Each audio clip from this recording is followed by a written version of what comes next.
Transformers Generation 2 was a strange time. If it's remembered at all, it's mostly for its wacky color schemes and extreme 90s attitude. Also for its crimes against music in the toy commercials. Cause the Battlecons are warring, Onslaught is roaring. Here's one metamorph in Dudigus. They all combine to kick Superiors behind as the big bad battle in Bruticus. I f***ing love Generation 2. But something that always struck me as odd was that we had toys of the usual suspects, but we never got a proper toy of the main antagonist from the comics. Until now.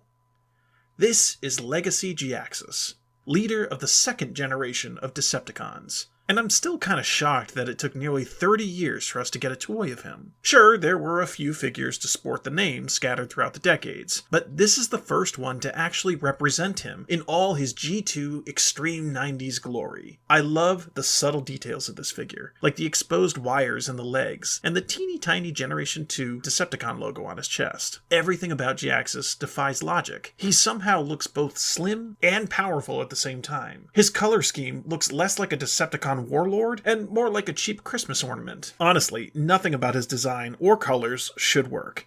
And yet, somehow, he pulls it all together into this amazing looking tyrant of terror. Jhiaxus' transformation is impressive to say the least. I know mass displacement isn't real, but with some of the figures we've gotten lately, I'm starting to think it is.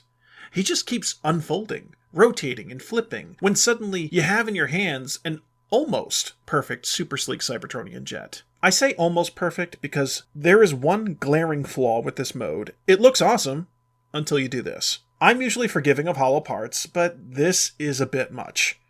Fortunately, I found some nifty gap fillers that also incorporate into his transformation, so I don't have to worry about it. Generation 2 is one of my favorite eras of Transformers, and it's always nice when Hasbro throws a reference here and there. We've seen several Laser Primes and G2 Megatrons, but this Legacy Jhiaxus, to me, validates the line as a true piece of Transformers history. Yeah, it was short-lived, and yeah, it's sandwiched between two powerhouses of the franchise, but it really was special in its own way. And when I look at this guy lording it over the rest of my figures on the shelf, I can't help but grin.